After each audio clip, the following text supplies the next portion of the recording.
거래 당사자가 신고 관청이나 실거래가 공개 시스템을 통해 거래 내용을 신고하는 방식입니다. 정부는 다만 시스템 개선 등의 시간이 걸리는 만큼 부동산 직거래 여부와 공인중개사 소재지는 올해 말부터 확인할 수 있다고 밝혔습니다. 내일은 전국이 맑다가 점차 구름이 많아지겠고 강원 영동 북부 지역에는 오전부터 밤 사이 5mm 미만의 비가 오겠습니다. 내일 새벽부터 오전까지 내륙 지역에는 짙은 안개가 끼는 곳이 많겠습니다. 박노원이었습니다. 4시 경제뉴스를 마칩니다. KBS.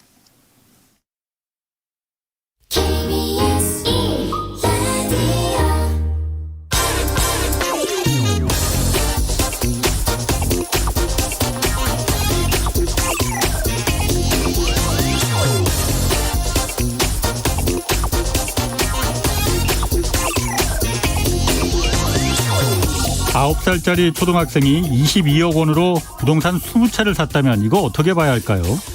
한국부동산원이 국회에 제출한 자료에서 최근 3년간 주택을 2채 이상 구입한 미성년 다주택자가 200명에 달했다고 합니다. 11살짜리가 17채를 사는가 하면 3년간 19채를 사들인 집 부자 아이도 있었는데 알고 봤더니 5살짜리 유치원생이었습니다. 진짜 헐입니다. 이거 세금은 제대로 냈을까 하는 의문이 드는데 때마침 국세청에서 오늘 편법으로 재산을 증여받은 미성년자 760여 명을 적발했다는 그런 뉴스도 나왔습니다. 대부분 부모가 수백 차례에 걸쳐서 은행 창구와 ATM기에서 현금을 직접 뽑아서 미성년자 자식들에게 줬고 자식들이 이 돈으로 부동산을 사들인 경우였다고 합니다. 물론 증여세는 한 푼도 안 냈습니다. 이번에 적발된 760여 명이 정말 다일까 하는 생각이 듭니다. 그리고 이런 뉴스가 매년 이렇게 반복해서 나오는 걸 보면 저지른 죄에 비해서 처벌이 너무 가벼운 건 아닌지 또 부동산 시장에서 범죄를 저지르고도 걸리지 않고 그냥 빠져나가는 자들이 너무 많기 때문인 건 아닌지 의문스럽습니다. 네, 경제와 정의를 다잡는 홍반장, 저는 KBS 기자 홍사원입니다. 이번 주 청취자 여러분을 위한 책 선물 이벤트 진행하고 있습니다. 금융의 관점에서 부동산을 분석하는 국내 최고 전문가죠. 키움증권의 서영수 애널리스트가 쓴 책 2022 피할 수 없는 부채 위기를 매일 4분씩 추첨해서 보내드립니다. 부동산과 주식시장에 닥친 위기를 진단하고 조언한 책 2022 피할 수 없는 부채 위기, 이거 받고 싶은 분은 성함, 연락처, 주소와 함께 짧은 문자 50원, 긴 문자 100원이 드는 샵 9730으로 문자 보내주시기 바랍니다. 자, 홍사원의 경제쇼 출발하겠습니다. 유튜브 오늘도 함께 갑시다. 한마디도 버릴 게 없는 알토란 같은 경제 정보. 홍사원의 경제쇼. 네, 우리와 달리 지금 미국 증시는 사상 최고치를 연일 지금 경신하고 있습니다. 부럽습니다. 무엇이 이렇게 한국 증시를 지금 소외시키고 있는 건지 또 내년 증시는 어떨지 함께 살펴보겠습니다. 윤지호 이베스트 투자증권 리서치센터장 나오셨습니다. 안녕하세요. 네, 안녕하십니까. 오랜만에 뵙는 것 같습니다. 맞습니다. 안 불러주시는 거 보니까 시장이 좋았어야 되는데. 그러게 말이에요. 시장이 예. 좋으면 좀 자주 부를 텐데 저희가 이 센터장님. 보통 저를 안 좋을 때 많이 부르시는데. 그런가요? 예.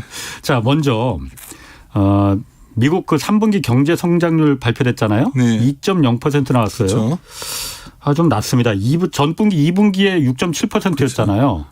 물론 이제 기저효과가 좀 상쇄된다고 하더라도 예상했던 것보다도 훨씬 덜 나온 거잖아요. 뭐 전분기가 워낙 좋았고 6.7이었고. 네. 예상했던 것도 한 2.8 정도로 나오지 않을까 했는데 2.7 정도. 그렇죠. 2.0으로 떨어졌단 말이에요. 이거 어떻게 봐야 되는 거예요? 기저효과에 정확히 말해 주셨는데 기저효과가 소멸했다는 측면이 있고요. 예. 또한 특히 데이터를 보면은 내구재 소비가 감소세로 전환됐거든요. 그러니까 이제 내구재라는 게 이제 결국 생각보다 소비가 줄어든 거 아니냐 우려도 있지만 예. 좀 약간 이게 여러 가지 공급망 지연 뭐 이런 영향이 컸을 거라 보기 때문에 예. 사실 미국의 성장률은 글로벌 경제에서 가장 견고한 편입니다. 견고하다. 그러니까 예를 들어서 지금 우리가 지금 계속 보셔야 되는 게 2022년을 2021년과 같은 선상에서 보시면 안 되거든요. 지금부터 이후의 경제를. 왜냐하면 기대를 낮춰야겠죠. 아무래도 좀 그렇죠. 있으면 테이퍼링에 의한 어떤 여러 가지 정책 전환을 앞두고 있고 또 무엇보다 동일하게 성장이 추세되면 그것도 문제죠. 인플레가 막 너무 올라올 거니까 좀 시키려고 하는 여러 정책의 움직임이 있기 때문에 상대적으로 미국 경제는 굉장히 견조하고요. 예. 그리고 또 하나 보셔야 되는 게 이제 미국은 여러 가지 정책을 내놓는데 이제 그런 건 없을 거예요. 막 한참 우리가 미국 하면 얘기했던 게 재정 지출이 돈 나눠주고 저소득층에 복지해주고 이런 돈들보다는 이제 인프라 이런 쪽으로 많이 가잖아요. 그렇죠. 그런 쪽으로 가기 때문에 사실 경기가 이제 코로나 이전 수준을 회복했다 이 정도에서 보셔야지 속도가 다시 2021년처럼 앞으로 강해질 거라 보지 않아야 된다는 거죠. 그래서 미국 GDP는 좀 부진하게 나왔지만 그래도 상당히 견고하다. 반면에 유럽을 보면 여전히 불안정하지 않습니까? 유럽에 이제 우리 참 오랫동안 우리 메르켈 총리가 드디어 물러났고요. 이제 연정이 구선돼야 되는데 아직까지 좀 지체되고 있는 상황이고. 유럽 같은 경우에는 이제 뭐 여러 가지가 있겠지만 누군가 소비해 준다면 남유럽 쪽이 소비를 해줘야 되는데 하여튼 뭔가 돈을 풀고 뭐 이런 작업이 되기까지 시간이 좀 필요합니다. 그러다 보니까 얼마 전에 ECB에서도 라가르도 총리는 미국 연준에 비해서는 좀 더 완화적으로 갈 수밖에 없는 게 불안불안한 거죠. 아직 자기들 입장에서는. 그리고 이제 뭐 하다 보면 중국은 더 안 좋죠. 중국은 이제 물론 여러 가지 이유가 있겠지만 미국과 중국의 갈등 속에 있고 또 무엇보다 이제 여러 정치 지형도가 좀 여러 가지 중요한 일정이 있다 보니까 내년에 그 결국 6세대 지도부 인선이 돼야 되고 또 미국은 중국은 이번에 헝다 이슈처럼 여러 가지 크레딧 이슈가 있어요. 근데 이 문제를 일단 내년 한 4월 이 정도까지는 쉽게 정책도 못 내놓는다 말입니다. 중국 입장에서는. 왜냐하면 내년 4월은 돼야 이제 여러 가지 크레딧 문제에 대한 좀 더 봉합될 때쯤 돼서 내놓을 수 있는 거지. 놔두면 이제 계속 기업 부채 문제가 생기니까. 그래서 이런 거를 다 종합해서 보기 시작하면 아 미국이 상당히 괜찮구나 하는 생각이 드실 수 있다는 거죠. 우리가 절대적으로 좋냐가 뭐 좋아지나 나빠진다기보다 상대적으로 좋은 게 어디냐 하면 미국이 좋아 보이고요. 사실 우리나라가 좀 아쉬운 점은 아까 이제 처음에 질문하셨지만 아침에 일어나면 미국 증시는 사상 최고가인데 그냥 나중에 우리 증시는 마이너스 더거나 그냥 반응을 못 하죠. 경제 구성이 다르기 때문이겠죠. 일단 구성이 다르다. 가만 그 얘기하기 전에 제가 이따 중국 문제도 좀 물어보려고 하는데 지금 중국 얘기가 잠깐 나와서 그 제가 이해를 못하는 부분이 내년 4월 이전까지는 왜 중국 정부가 무슨 대책을 못 세운다는 게 왜 4월까지 왜 못 세운다는 거예요? 불안불안한 채권 비중이 4월까지 70%까지 늘어나요. 그게. 그때까지는 그러니까 갑질 그 불안한 채권들 헝다발 아니면은 여러 가지 전체적인 그 채권들이 기업들이 그러니까 보통 우리가 얘기할 때 미국은 재정이 정부 부채가 문제고 중국은 기업 부채가 문제인데 국영은행들이니까 터지진 않죠.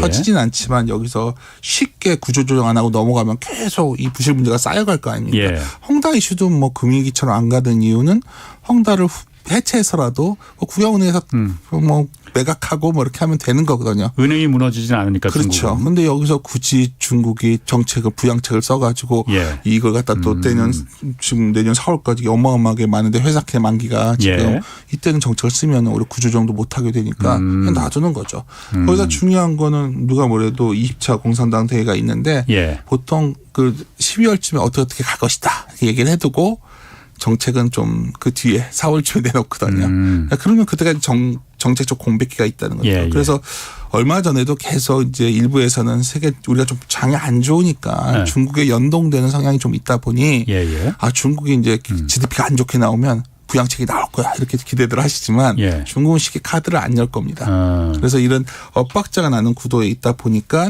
아무래도 미국은 그래도 서비스업 중심 국가다 보니 뭐 누가 뭐래도 코로나 이후를 다들 리오프닝 이슈에 연동돼 있잖아요. 가장 좋은 나라 미국 아닐까요? 그러니까 우리나라 미국은 아마 제조업 비중이 10%가 안 될 거예요. 한 8.6%인가 그 정도 되고요. 근데 그 나라에서 나머지 다 서비스업인데 이제 뭐 코로나 맞고 다 서비스업이 연말 시즌 되면 좋아지겠죠. 서비스업 중심으로. 그래서 미국 GDP는 내년에 일부에서 한 4.5 이상 나올 거로 보고 있거든요. 상당히 견고할 거로 보고 있습니다.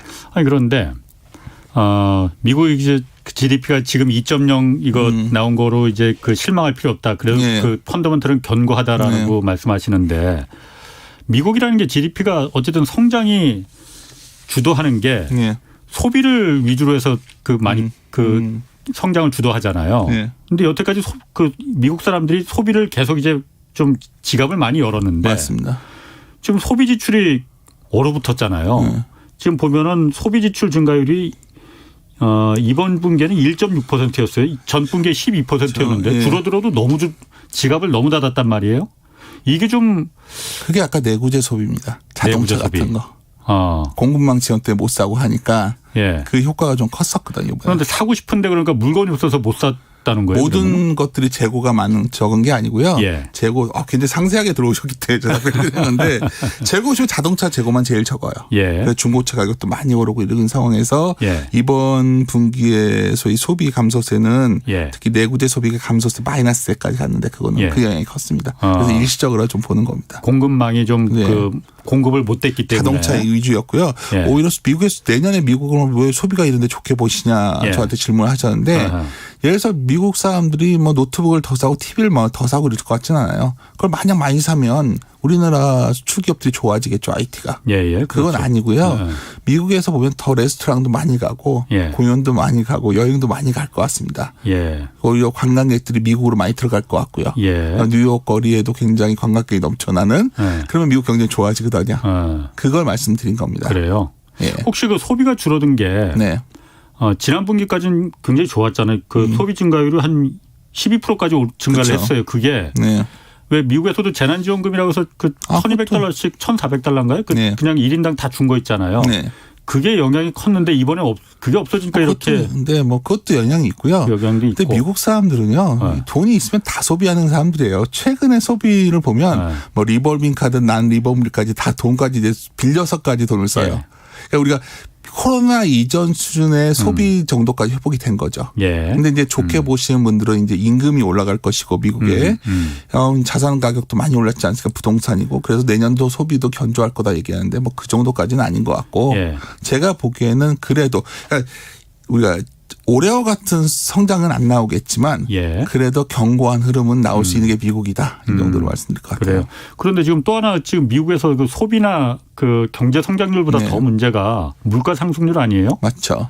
물가가 올라도 처음에는 그러니까 제가 이게 네. 참 제가 경제수 진행하면서 저도 서당계 3년이면 이제 풍어를 읊는다고 처음에 파월 그 미국 중앙은행 네. 연방준비제도 의장이 잠깐 이거 오래 안 간다 일시적이다. 지금 올라가는 거. 그 이유도 다 있었어. 네. 처음에는 뭐 자동차 중고차가 그 맞습니다. 가격이 올라가서 이렇게 한 거니까 중고차 금방 떨어져 그러니까 걱정하지 마 했는데 그다음에 또 석유값이 올라서 그런 거야. 그러니까 걱정하지 마. 지금은 공급이 또 부족해서 그런가. 계속 이유를 댄단 말이에요. 네. 그러면서 지금은 또 입장도 바뀌었잖아요. 네. 물가 상승률이라는 게 처음에 생각했던 것처럼 그렇게 잠깐만에 끝나는 것 같지 않다. 장기간 계속 내년에도 계속 올라갈 거 준비하시라 하고 입장이 바뀌었잖아요. 네. 이러니 저만 해도 이거 미국을 이거 믿을 수 있을까? 저러다가 정말 저게 인플레이션이 저렇게 계속 가고 아까 그나마 성장이 좀 뒷받침되면은 네. 괜찮은데 성장이 지금 2%면 견고하다고 말씀하셨지만은 그보단 더 나와야지 이게 뒷받침돼 주는 거 아닌가? 이런 정말 스태그플레이션 뭐 이런 거 아니야? 이런 우려가 막 불안감이 든단 말이에요. 센터장님이 생각하시는 어떻습니까? 미국 믿을 수 있는 거예요? 갑자기 많은 말을 해 주셔가지고 네. 미국을 믿을 수 있는 걸 떠나서요. 예. 지금 지금 생각하셔야 되는 게 물가라는 게 굉장히 여러 가지가 있겠죠. 예. 그럼 우리가 뭐 스태그플레이션을 얘기하셨는데 일단 저는 그 가능성 매우 낮다 보고요. 뭐 슬로우플레이션의 가능성 이건 다 뭘 말하는 거냐면 성장은 생각보다 잘 안 나오는데 물가가 빨리 올라온다는 얘기죠. 예. 주식 투자자 입장에서는 물건을 만드는데 파는 가격은 많이 못 올리겠는데 예. 원재료비는 계속 올라오는 거예요. 뭐 네네. 예를 들어서 뭐 인건비도 오르고, 그렇죠. 그래서 원재료 네. 커머더티 가격도 오르고, 그래서 이 가격 정가가 쉽지 않다는 거죠. 예. 그래서 보통 요즘 나오는 게 PPI 많이 오르는데 CPI는 그것보다 더 오르고 있죠. 그러니까 PPI라는 건 생산자 물가고 그렇죠. CPI라는 건 소비자들을 사는 그렇죠. 물건. 근데 이제 그런 흐르다 보니 현재 이제 가장 내년을 바라볼 때 화두가 되는 건 기대라는 단어예요. 기대. 기대. 이게 우리가 당초 생각했던 거는 방금 전에 기자님이 말씀하신 것처럼 뭐 이렇게 돼봤자 얼마나 뭐 물가가 올라가겠어. 예. 그래가지고 가격 정화가 가능할 거로 봤죠. 예. 그 물건을 팔아서 돈을 많이 남길 줄 알았는데 네. 미국도 실적은 잘 나오고 있지만 얼마 전에 아마존도 그렇고 예. P&G 같은 곳은 굉장히 다양한 우리 필수재를 파는 회사거든요. 예. 갑자기 실적은 잘 나왔는데 마지막에 뭐라고 하냐면 나 가격 정가 참 쉽지 않아. 이런 말을 한단 말입니다. 가격 전가라는 건 그러니까 예. 생산 공장이 기업이 그럼 원자재 값이 올라서 그 부담을 소비자한테 전가시키는 그걸 말씀하시는 거죠. 많은 분들이 원자재 가격이 올라오면 갑자기 그 다음 달에 올 비용을 전가할 수가 없잖아요. 그렇죠. 그래서 올라오면 이거를 또 돈을 해가지고 어쩔 때 내년에 비용에 많이 반영을 해요. 뭐 예. 비싼 것들은. 그러니까 강판 가격 같은 걸 어떻게 바로 매달 반영합니까? 이렇게 올라오면 평균이 얼마야? 그럼 내년에 이걸 반영해가지고 롤링 시켜서 반영한다거나. 예. 그러니까 지금 내년에 대한 우리가 기대가 되게 높아요. 예. 이렇게 왜냐 올해 빨리 올라왔기 때문에 이게 좋아질 거야. 실적이 이렇게 좋아질 거야. 이렇게 되어 있는데 아마 그 기대가 굉장히 낮아지는 시기가 다가오고 있는 거죠. 예. 근데 그건 다 제조업에 관한 거잖아요. 지금. 예. 우리가 재화에 관한 것들이었고 그렇죠. 예. 서비스업은 다르다는 거죠. 서비스업은 회복이 안 돼 있었기 때문에 예. 이제서야 우리가 여행을 가게 될 것이고 이제서야 뭔가 레스토랑 가서 먹고 뭐 사람들이 이제 여러 가지 수요가 일어나겠죠. 그러니까 예. 상대적으로 서비스 비중이 높은 나라는 견고한 것이고요. 뭐 미국도 그렇고 예. 관광으로 먹고 사는 유럽도 상대적으로 뭐 유럽 선진국은 괜찮은 편이고. 근데 참 제조의 전 세계의 공장이 어디죠? 바로 중국이고요. 예. 우리나라도 중간재를 많이 하고 그렇죠. 있죠. 근데 중국 같은 경우 이제 문제가 되는 게 이제 옛날에는 과거에는 중국이 굉장히 싼 노동력과 여러 가지 저비용을 갖고서 미국에 디프레이션을 수출해 줬는데 싸게 만드니까. 네네. 오면 인플레이션을 중국이 수출하고 있거든요. 그러니까 제어가 잘 안 되는 거예요, 지금 재화 쪽은. 예. 그러다 보니까 아무래도 그 재화 위주로 생산하는 국가들의 주가는 상대적으로 부진한 것이고요. 한국이 대표적인 것이죠, 중국이랑. 그렇게 설명될 수 있겠네요. 더럽게 한번 설명하게 더 쉽게 기자님이 재밌게 말해 주시니까 하면 한번 많은 분들이 그래요. 미국은 오르는데 한국은 왜 아침에 안 올라요? 그러면 이제 얘가 센터장님 말씀하신 게 딱 들어보니까 그럴듯한데. 그러면 지금 미국의 사람들이 제일 많이 소비한 게 뭐였죠? 지난 2년간 TV 사고 노트북 사고 뭐 이런 것들이었어요. IT가 엄청난 사상 유례 없는 호황을 누렸어요. 그래서 이제 우리나라를 보시면 IT 비중이 전체 주가 시가총액의 그냥 30%가 넘습니다. 그러니까 하드웨어들이. 근데 미국은 몇 프로 돼가? 한 12% 돼요. 굉장히 차이가 많죠.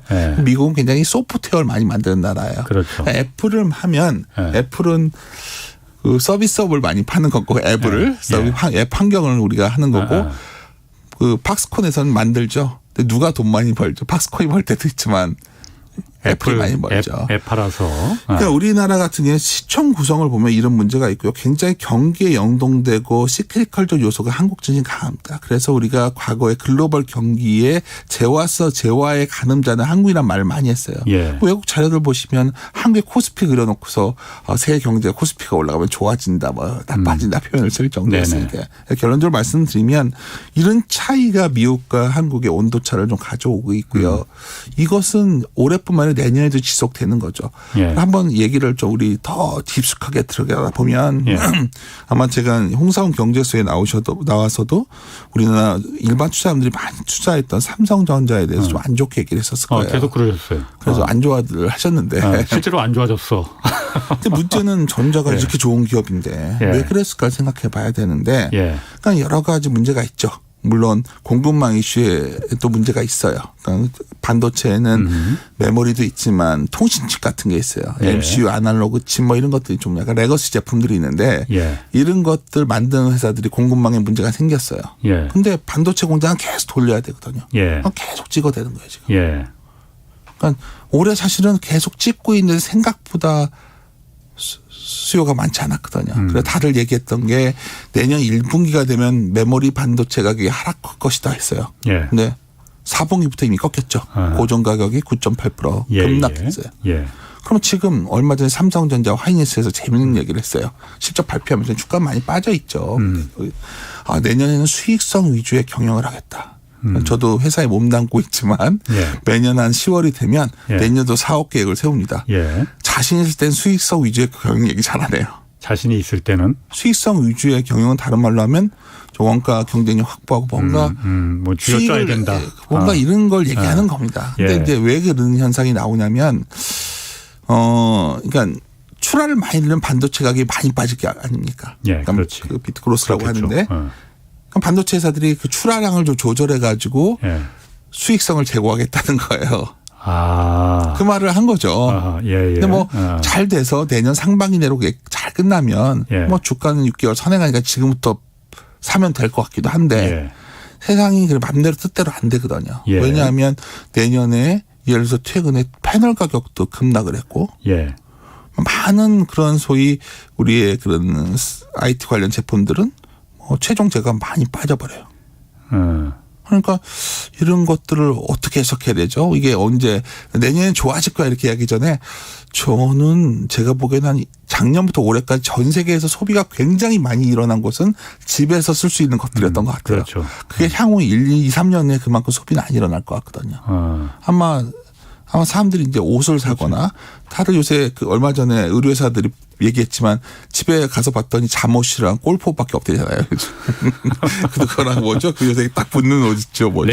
레깅스 이런 거밖에 없다. 그러니까 사람들이 외출복도 안 하고 뭐 소개팅도 안 받고 하니까. 그러니까 의류가 잘 될 수도 있고 백화점도 사람들이 갈 것이고 영화관도 갈 것이고 뭐 이게 예를 들어 서비스업인데 한국도 그쪽이 좋아질 거예요. 근데 문제는 그게 가장 좋아지는 나라가 어디냐 보면 미국이었던 거죠. 그리고 또 하나는 그러한 소위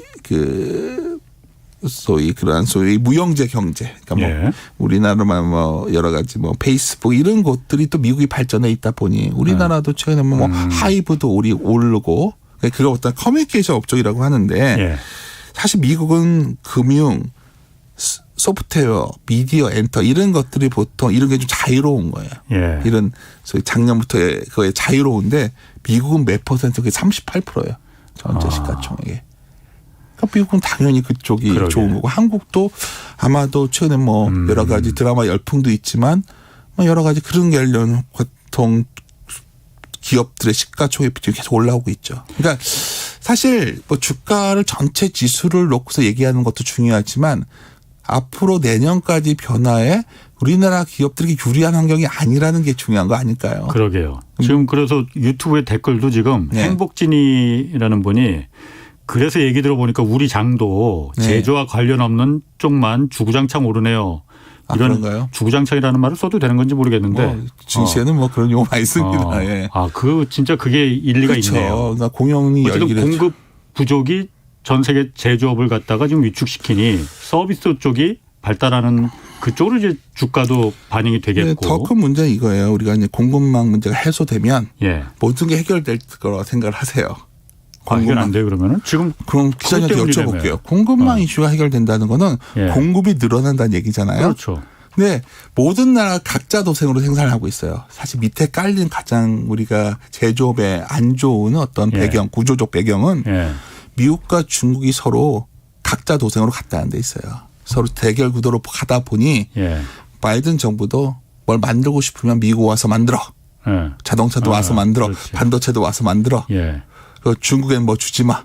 철강도 우리 거 만들어. 근데 다 그게 코스트가 비싸잖아요. 인건비도 비싸고 아무리 혜택을 주더라도. 그러니까 옛날에 과거에 우리가 2000년대 호황기 교육이 늘어날 때는 중국에 싸게 생산해서 미국에 수출해주면 미국에서 소비를 열심히 막 빚을 내서라도 소비해주고 그다음에 그 남는 잉여로 기술 투자를 해서 혁신 기업들이 나왔어요.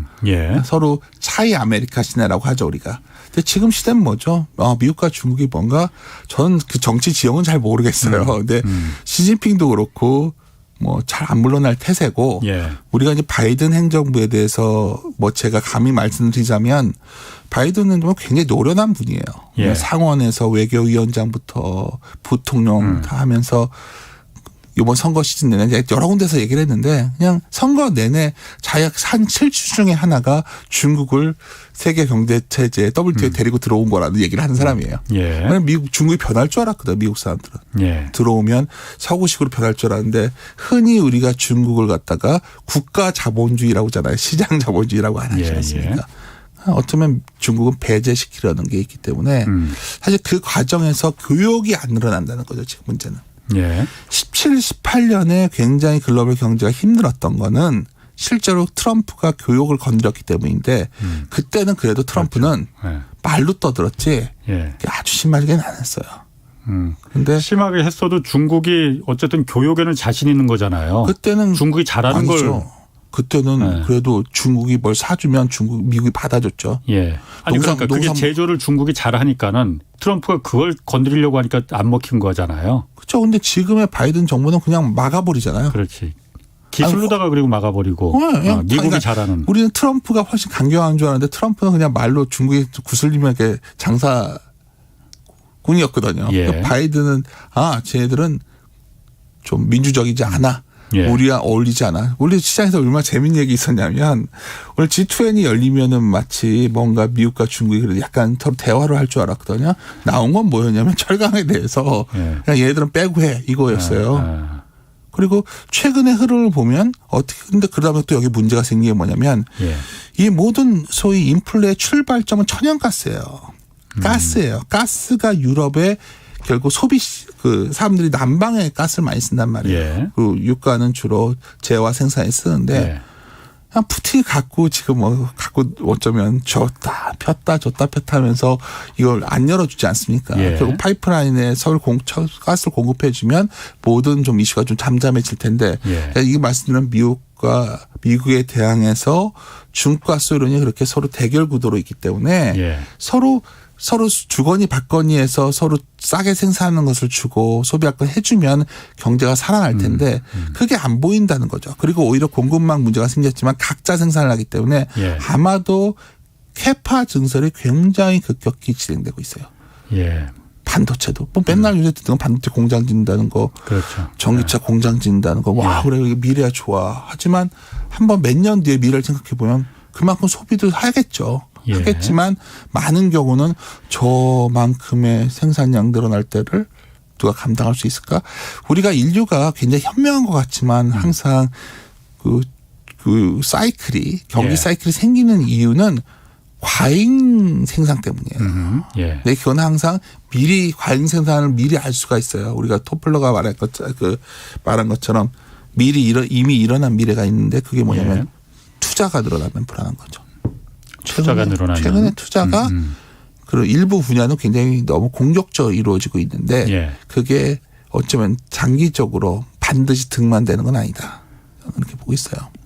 일반적으로 투자가 많이 늘어나면 그게 경제를 선순환시키는 그 마중물이 되는 거라고 생각하고 그렇죠. 있는데. 제가 그래서 요즘 포털한 분이 이제 그런 사이클을 말할 때 많이들 얘기하는 건데 예. 좋죠. 좋은데 뭐 나쁘다가 아니라 결국 우리가 어떤 물건들 기업들은 그거 아니에요. 뭐 우리가 복잡하게 와서 애널리스트들 와서 얘기하고 있지만 P 곱하기 Q 마이너스 C입니다. 그래서 결국은 물건을 비싸게 팔고 많이 팔고 비용을 적게 들이면 되는데 지금 예를 들어서 숫자로도 보여지게 내년에 올해가 마진 뭘 팔아서 남기는 마진율이 한국이 9.1%였어요. 지금 예. 올해가 4.3 최고. 예. 내년이 9.7%. 내후년이 10.2%예요. 기자님 생각하시기에 아니 그러니까 지금 그렇게 전망이 되어 있어요. 예. 그렇게 될 거로 보십니까? 아니 그러니까 제가 우리나라가 두 자리로 의미라서 지금 물어본 거예요. 그렇게 높아요. 그러니까 저는 이 말이에요. 예. 그게 좀 낮아져야 사람들이 예. 우리나라 경제가 어렵다고들 하지만 예. 전망들은 그렇게 돼 있다는 거죠. 그러니까 우리가 반도체가 왜 그렇게 연초에 10만 전자 얘기를 했냐. 예. 4차 산업혁명이 생겼으니까 이제 다 반도체 그렇지. 쓸 것이고 엄청 예. 팔 거니까 앞으로 이렇게 좋아질 거야 했지만 불과 한 달 전부터 드디어 반도체 소위 삼성전자 예를 들어서 예. 제가 숫자가 기억 안 나서 그런데 전자의 컨센서스가 드디어 내려오기 시작했어요. 불과 한 달 전에 시작된 거예요. 예. 그 전까지는 무조건 좋아진다만 생각했던 거죠. 예. 근데 이게 나쁘다가 아니라 결국 장기 투자자 입장에서는 매우 좋은 기회가 다가오는 게 있는 거예요. 결국 어떨 때 사야 되냐. 내년 1분기쯤이 되면 반도체 가격이 두 자릿수로 막 급락을 할 거예요. 제가 말한 게 아니라 반도체 조사기관들이 다 반도체 가격, 메모리 가격, 주가가 아니라. 그럴까. 그거는 많은 조사기관에서 다 봤던 재고들을 밑단에서 다 들고 있는 거예요 지금. 그래서 그 수익성 위주 재고가 제 경험이 뭐냐면 얘네들이 고정가 계약을 안 하고 있어요. 많은 업체들이. 왜 더 내릴 것 같으니까 안 하는 거죠. 그러니까 이 정도에서 가격 하락으로 계약하자다 이번에 한 게 9.8%예요. 그럼 내년에는 14%, 15% 나오겠죠 1분기에는. 아마 그런 게 진행돼야 의미 있는 어떤 돌아서는 강한 흐름이 나오지 않을까요? 그게 한국 증시를 밑에서 못 올라가게 막고 있는 상대적 요인입니다. 뭐 이렇게 증시가 우리가 뭐 매크로 환경 때문에 복잡한 얘기할 게 없이 우리가 갖고 있는 산업 구성의 특징 그리고 현재 내년을 바라봤을 때 우리가 갖고 있는 기대값의 수준 이런 걸 바라봤을 때 우리가 마냥 지금 달리기는 쉽지 않다. 그렇군요. 네. 유튜브 헤이드님이 언제나 가장 중요한 것은 맥락인데 윤조 센터장님 항상 맥락을 짚어주시니 쏙쏙 이해가 잘 됩니다 하고 칭찬 주셨으니까 요즘 주식시장이 별로 안 좋더라도 기운 내시기 바랍니다. 아유, 또 좋게 말해주신 분이 있네. 좀 말하면서 걱정했는데 좀 말하다 보니까 또 이렇게 안 좋은 얘기를 하게 돼가지고. 근데 이제 많이 좋아졌어요. 기대가 드디어 사람들이 내년에 혹시 많이 돈 못 버는 거 아니야? 이 생각하기 시작했거든요. 그러니까. 그리고 최근에 굉장히 놀라운 거는 많은 사람들이 있어요. 중국에 대한 기대감이 많이 높았어요. 중국 경제가 돌아서면 중국이 이제 해서 이제 중국이 뭘 많이 사줄 거야 소비로. 화장품도 살 거고 뭐. 중국 관련된 기업들은 실적이 방망개지고 있어요. 왜냐하면 중국이 소비가 그렇게 세게 할 수가 없거든요. 그 이유도 보셔야 돼요. 중국이 미국과 경쟁 구도에 들어갔단 말입니다. 그러니까 원래 미국이 중국은 성장을 3차 산업이 커지니까 그래 어차피 이렇게 된 거 내수장 키우자. 그래가지고 얘들이 이제 국가 정책 변화를 해서 원래는 중국이 미국식 서비스업으로 바꾸겠다 했어요. 그래서 미국 쫓아가기. 그래서 뭐 미국에 페이스북이 있다면 우리 뭐가 있고 뭐 이런 식으로 가다가 이제 딱 보니까 미국이 자기들은 이제 기술을 안 주려고 하고 생산을 못 하게 되잖아요. 이렇게 되면. 경쟁력이 없어지는 거잖아요. 그러니까 중국은 스마트 제조업으로 가겠다. 독일식. 당연히 미국의 소비는 어떻게 되겠어요? 철저하게 자국 위주로 가는 거예요 지금. 뭐 한국 거는 잘 안 사겠죠. 그래서 갈수록 중국의 소비 관련주들은 지금까지 높은 밸류에이션을 받아왔어요.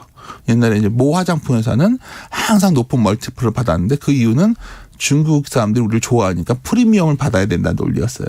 그래서 다른 화장품주보다 글로벌 기업보다 훨씬 높게 평가받았는데 중국 사람들이 한국 거 많이 안 쓰면 그만 아니에요. 그렇죠. 그러니까 이런 변화의 배경은 결국 밑에 깔린 거는 뭐냐면 미국과 중국의 사이가 안 좋다는 거예요. 우리는 그게 출발점이군요 그러면은. 제가 정치 지형은 모르겠어요. 아니 그런 것 같아. 지금 들어보니까. 그러니까 이게 다 꼬였다니까요. 다 꼬여가는데 우리가 자꾸만 지금 그런 게 다 문제 없이 바로 해결될 거야 얘기. 아니 공급망 이슈도 뭐. 그러니까 전 세계 원자재 50%는 중국이 소비래요. 우리가 의아했잖아요. 호주가 왜 저렇게 중국한테 강하게 나갈까. 미국이 용납 안 해주니까 그런 거예요 지금. 근데 결국은 석탄도 물론 호주에 석탄을 수입 안 해서 석탄 가격이 올라간 건 아니에요. 홍수도 났었고 뭐 여러 가지 환경 쪽으로 그린 쪽으로 가다 보니까 그린 디스카운트가 온 건데 문제는 중국에서 자꾸만 그런 식으로 가다 보니까 각국의 관계가 다 안 좋아지고 러시아랑만 좋고 뭐 이런 상황 아닙니까 지금. 그러다 보니까 원가들이 계속 공장에서 올라오는 거죠 지금. 여력이 없어지고 있고. 그러면 지금 센터님 미국하고 중국이 사이가 단기간에 뭐 서로 악수하고 과거는 잊읍시다 이렇게 될 것 같지는 않아요. 그러면은 계속 이렇게 뭔가 삐그덕거리는 이 상태가 상당 기간 지속될 수 있겠네요. 그럴 것 같은데. 제가 모르겠다니까요. 근데 중요한 건 이러다가 자기들도 너무 힘들어지면 이제 손을 내밀고 잠깐씩 휴전기가 있겠죠. 그게 빨리 왔으면 서로 힘들어지면은. 서로 힘들죠 이미 힘들죠. 그러니까 미국은 별로 힘들 것 같지 않고 중국이 훨씬 더 힘들 것 같은데. 간단치 않아요. 그래요? 그러니까 자기들도 이제 뭔가 갖다 좀 팔아야 되고 뭐 가스도 팔아야 되고 하니까 한데 제가 여기서 느끼는 거는 이제 중국도 견딜만하다 생각하는 것 같아요. 중국은 이제 과거에도 보면 벼르고 벼러왔던 건 아닙니까? 중국 입장에서는 서구의 어떤 그런 지배에서. 그런데 뭐 과거에 공산당이 집권할 때도 장정이라고 그런 말을 제가 하는 말이에요. 중국 정부에서 하는 말이에요. 장정도 이겨냈다. 대외가 아무리 그래도 우리는 이겨내겠다. 그리고 러시아가 뒤에서 여러 가지를 도와준다면 최근에 뭐 외환보유고 보시면 기자님 깜짝 놀라실 거예요. 러시아 외환보유고 봤더니 위안화가 엄청 높아져 있어요. 러시아가 중국 위안화를 보유한다. 서로 보유하는 거죠 지금. 그리고 그러니까 중동에서도 미국 말이 안 먹히잖아요. 옛날에 사우디도 감산하라고 하면 좀 감산도 하고 뭐 증산도 하고 그랬는데 요즘은 유가 너무 오르니까 증산 좀 하라는데 감산 그거 안 하잖아요.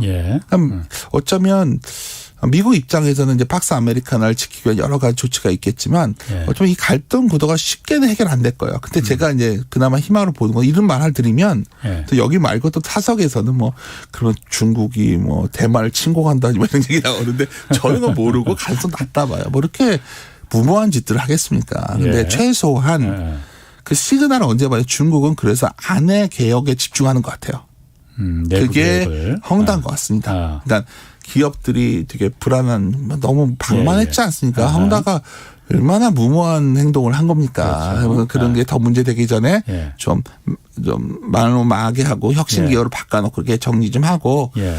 내년 이제 새로운 시대가 시작되잖아요. 시진핑 정부. 예. 예. 그럼 그때 되면 이제 좀 약간 그래도 부양책을 내놓고 하겠죠.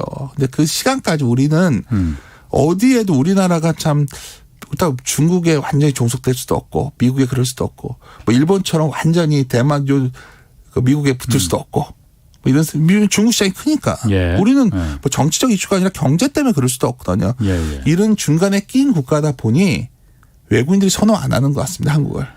아직 한국은 이렇게 아주 매력적으로 안 보는 거죠 지금. 이게 어떻게 본다면 우리가 외국인의 수급도 무슨 뭐 캐리 자금부터 여러 가지 설명할 수 있겠지만 예. 외국인들이 우리 기업들이 정말 매력적이어서 사고 싶다면 그냥 산다니까요. 그렇죠. 근데 싸게는 또 그렇게 사기에는 그렇게 또 싼 값도 아니고.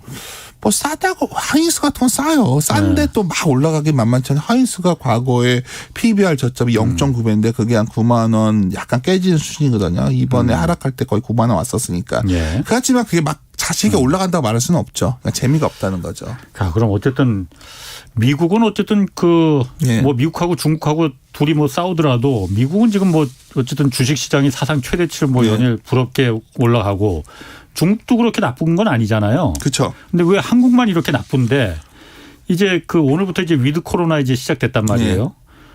그러면 이거는 주식 시장에는 어떤 영향을 줄까요? 위드 코로나 시작되는 거는? 그러니까 우리 그 긍정일 것 기업들이 같은데 그나마 네. 상대적으로 괜찮을 것 같은데 예. 정말 우리 주식시장에 투자자하시는 분들이 이제는 예. 정보의 비대칭성이 많이 해소됐기 때문에 그렇죠. 그 위드 코너를 한 5개월 전부터도 많이 사셨었어요. 아, 이미? 그렇죠. 최근에 오히려 조절. 저도 와서 항상 리오프닝 주식을 해야 된다 얘기를 했었는데 예. 그러니까 우리 시장에 참 많이들 그러니까 정보가 굉장히 우리는 이렇게 기자님이 띄워주시고 하니까 오픈돼서 그런데 예. 막상 또 실적을 까 보면 예. 고민이 되는 거죠. 예를 들어서 우리가 대표적인 우리가 위드 코로나 네. 리오프닝의 대표주가 항공주인데 그렇죠. 항공주가 이게 우리가 좋아진다고 봤던 거는 아시아나와 대한항공이 이제 다 하나가 돼서 예. 컨솔리데이션 된다. 이제 좀 합병되고 뭐 이렇게 돼야 되는데 잘 그렇죠. 허가가 안 나죠. 예. 독점 문제도 있고. 그렇죠. 굉장히 규제 이슈도 크고 예. 그러니까 예를 들어서 노선별로 독점을 할 거냐 예. 뭐 예를 들어 미주 노선은 뭐 그렇게 다 따지기 시작하니까 이게 세워라 내워라 하는 겁니다 지금. 그런 문제들이 있죠. 예. 그리고 구조된 것들이 또 뭐 이렇게 하나하나 또 산업별로 뒤져보면 그런데 반대로 미국 입장에서는 아마도 이제 미국에 못 갔던 친척들도 있고 많은 사람들이 뉴욕에 많이 가지 않을까요 이제 좀 지나면. 가겠죠. 예. 유럽도 이탈리아 같은 데 이제 다 가지 않을까요? 지금 뭐 항공권도 굉장히 올라간다고 그러던데 그러니까, 풀린 데는. 그러니까 서비스업이 리오프닝 됐을 때 다 우리를 하면 이제 걱정이 되는 거죠. 예. 우리 지금까지 다 골프장이라도 가면서 한국에서 소비를 했는데 예. 이제 소비의 폭발이 그쪽에서 이루어지니까 여행주 같은 건 좋아질 것 같아요. 확실히 예. 여행사들은. 근데 확실히 우리 내수 쪽에서 과연 이게 어느 정도 이바지할까에 대해서는 또 예. 고민이 되기 시작하는 거죠. 그리고 또 의류업 같은 경우에는 굉장히 좋아진 건 맞는데 예. 놀라운 거는 생각보다 옷들도 많이 샀더라고요. 아. 물론 내가 올 겨울이 좀 춥고 그러면 됐겠지만 예. 그러니까 제가 드리고 싶은 말씀은 우리는 그 시장 규모가 크지가 않다는 거예요. 예. 반대로 또 우리가 경쟁력 가진 산업이 나왔죠. 최근에 어떻게 했던 간에 우리 드라마가 굉장히 히트를 치고 예. 하이브의 어떤 우리 BTS의 공연이 어마어마한 티켓으로 팔리고 예. 이거는 반드시 글로벌하게 통하는 기업들이니까 예. 이런 기업들은 계속 약진할 가능성이 높은 거죠.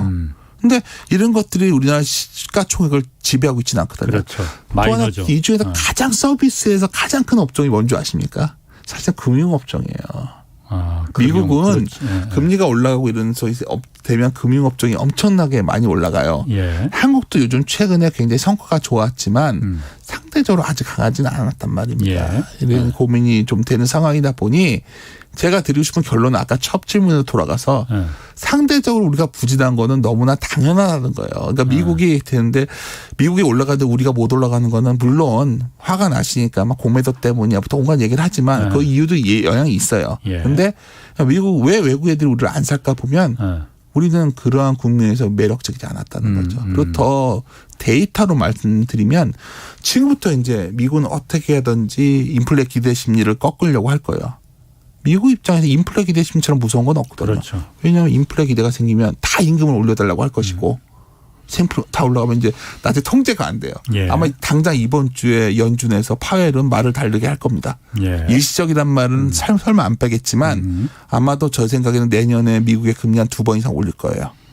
내일 어쨌든 그 미국 연방준비제도 이사회가 열리니까. 목요일에 열리니까 그때는 이제 뭐 테이퍼링 한다 하는데 예. 뭐 테이퍼링 하는 건 다 알려져 있고 그렇죠. 어떻게 됐던 간에 돈 푸는 속도를 줄인다고 하면 뭐부터 우리가 줄일까요? 불안한 나라부터 줄이는 거예요. 그러니까 저 뭐 브라질 뭐 이런 데부터 금리를 많이 올리는 나라부터 줄이겠죠. 그 나라는 불안하니까 금리를 네. 빠르게 올리게 예. 않겠습니까? 예. 브라질은 하루에 뭐 엄청 올렸어요 한 번에.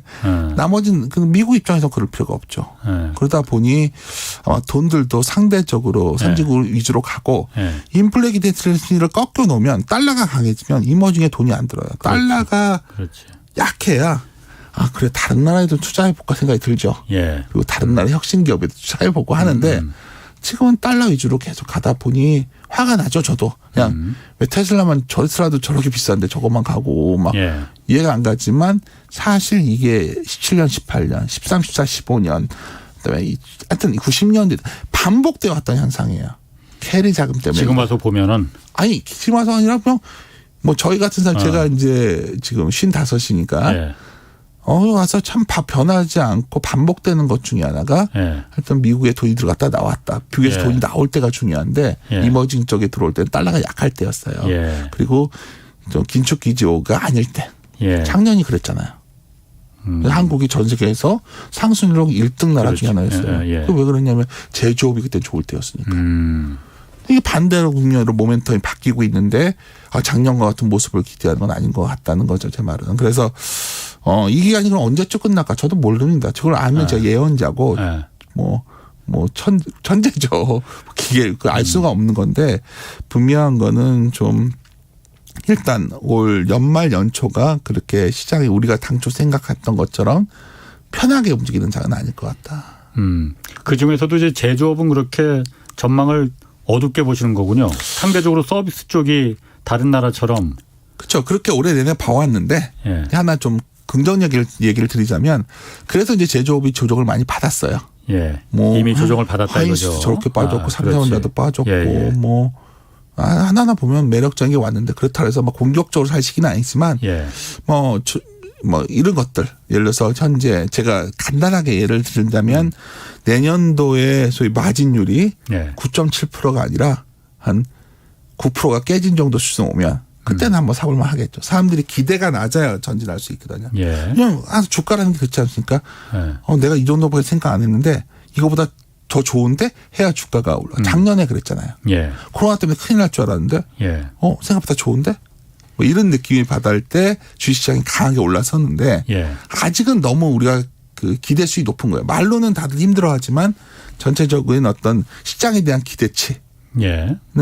여전히 낮지 않다. 그게 좀 고민스러운데 드디어 이제 좀 내려오기 시작했어요. 급격하게들 좀.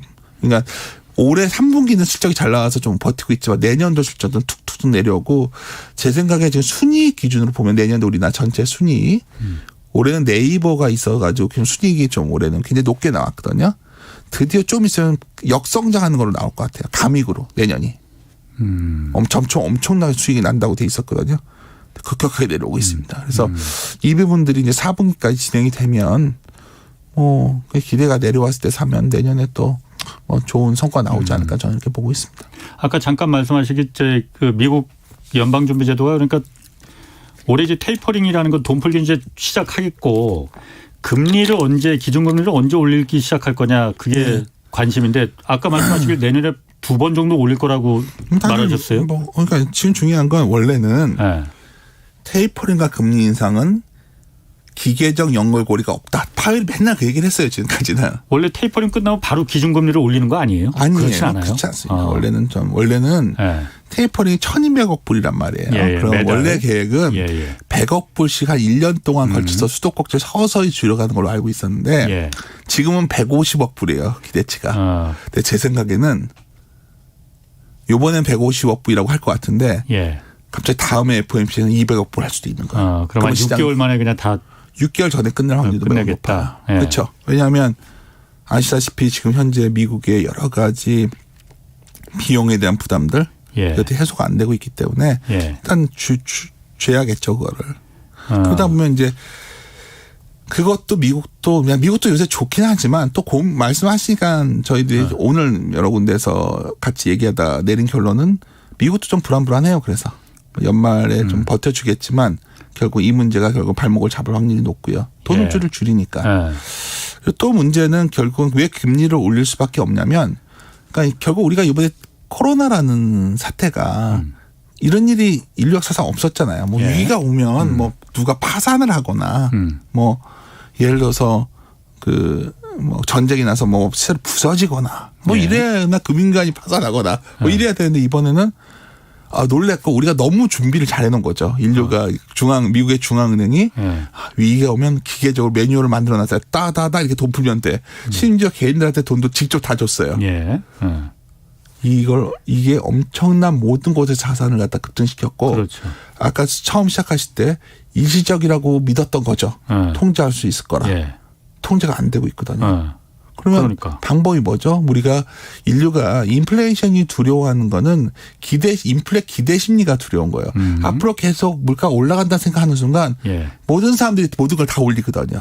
그래서 옛날에 볼코라는 연준의장이 금리를 정말 무지막지막하게 올려서 인플레 기대치를 잡았던 거예요. 5번 그냥 연속으로 올렸죠. 정말 상상도 못할 일이죠. 지금 생각해 보면. 근데 제가 보기에는 지금 그 정도는 아니겠지만 만약에 올해 다음 달 가도 이거 금리 계속 이 정도 물가 유지가 되고 그러면 금리 인상 내년에 빨라지겠죠. 당연히. 그건 제 얘기가 아니라 많은 곳에서 그 얘기를 하기 시작했고 그래서 저는 내년에 상반기 내로 테이퍼링 끝내고 나서 한 9월 정도면 금리 인상 시작한다.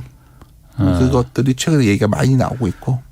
어제 오늘인가 신문기사 보니까는 6월 얘기도 나오더라고요. 그러니까요. 3년 전에 사람들이 그게 쉽지 않을 것 같고. 왜냐하면 말씀하신 대로 그 코로나 때 이런 재앙이 닥쳤을 때 돈 풀면 되라는 그 방법을 택하다 보니까 풀어도 너무 많이 풀어버리다 보니까 부작용이 어떻게 나올지 부작용이 나왔죠. 못하잖아요. 왜냐하면 지금 어떤 곳에서 돈은 있는데 유동성이 갈 데가 없으니까 그래?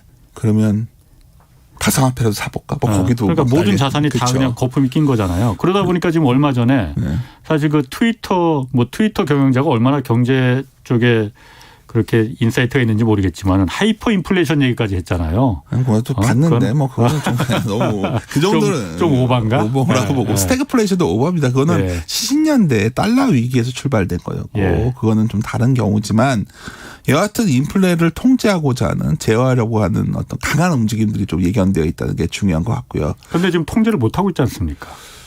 그러니까 불안한 거 아니에요? 근데 너무 이런 불안해하면 할수록 바닥에 다가오는 걸 확률이 높습니다. 그러니까 통제는 그 정도 할 수 있다 보고 있고요. 근데 이제 걱정이 되는 거는 저는 이런 거죠. 우리나라가 처한 위치가 이러한 소위 코스트 올라온 것들, 이 현재 인플레가 우리가 정말 경제가 더 좋아져서 충분히 소비를 해줄 수만 있다면 우리한테는 축복인데 아직은 그런 모습이 아니거든요. 그러다 보니 우리가 그 진통을 어떻게 잘 넘겨야 될 것 같고 또 하나는 아까도 계속 반복해 말씀드리지만 제가 무슨 국가 전문가도 아니지만 참 미국과 중국이 우리가 굉장히 오랫동안 밀월 관계를 해왔는데 중국이 이제 어느 정도 커지고 미국 입장에는 중국을 통제하고 싶겠지만 우리가 놓치고 있는 게 있어요. 그러니까 중국은 원래 세계를 지배했던 것이거든요. 그렇죠. 사고가 다른 거죠. 자신들은 항상 세계의 중심이라고 생각해 왔어요. 소련이 도전했지만 붕괴시킬 수 있었고 일본도 붕괴시킬 수 있었지만 독일도 중국은 다른 것 같거든요. 중국 사람들도 자기들이 이길 수 있다 생각하고 그래서 이 문제가 결국은 좀 뭉뚱겨서 말씀드린다면 여러 가지 형태의 부작용은 나오고 있는데 아직은 그 실마리가 안 잡혔기 때문에 좀 이거에 대한 좀 대비들 그렇구나. 좀 그런 감이 있어야 된다 봅니다. 내년에 제가 이거 궁금하거든요. 이제 새 정부 들어서잖아요, 우리. 그럼 주식시장을 이렇게 쭉 오래 계셨으니까 보셨을 때 대개 이제 정권 바뀌고 새 정부 초기에 주식시장이 이렇게 좀 기대감이 오르고 좀 그런 거 없어요? 그런 거보다요. 그냥 저는 정말 화두는 부동산입니다. 화두는 부동산. 과거의 정권이 이제 선거 전에 어떤 같은 당이 집권을 해도 선거 전 1년 전에 부동산 가격이 빠졌었어요. 선거 전 1년 전에 빠졌다. 근데 이번에는 그냥 계속 올라갔대. 그래서 이제 부동산에 대한 얘기를 많이 하죠. 하여튼 예. 선거 이후에 관심은 부동산에 더 쏠릴 것 같고 예. 주식시장도 연동되겠죠. 만약에 좀 더 민간 주도권을 회복하는 정보가 들었으면 건설회사들이 매우 좋아질 거예요. 예. 왜냐하면 많이 짓게 될 거니까. 네네. 그렇게 되면 민간 주도가 되면서 부동산 가격도 이렇게 크게 올라갈 것 같진 않아요. 예. 근데 이제 길게 의미에서 이제 좀 뭔가 공공선을 추구하는 정보가 들어오면 예. 어떻든 간에 좀 부동산이 어떤 식으로 아직까지는 규제라는 게 부동산이 잘 안 먹혀왔기 때문에 관행적으로 될지. 그래서 오히려 시장은 요번에 선거의 주된 목적은 자산 투자 측면에서 보면 부동산에 대해 많이 좀 관심이 높은 상황입니다. 오케이, 알겠습니다. 오늘 그냥 정신없이 빠져들었습니다. 좀뭔 얘기를 주저없이 얘기해서 준비한 건 안 하고 엉뚱한 얘기만 하다가는. 이베스 투자증권 리서치 센터장이었습니다. 고맙습니다. 네, 감사합니다. 자, 오늘 여기까지 하겠고요. 지금까지 정제와 정의를 다잡는 홍반장 홍사훈의 경제쇼였습니다.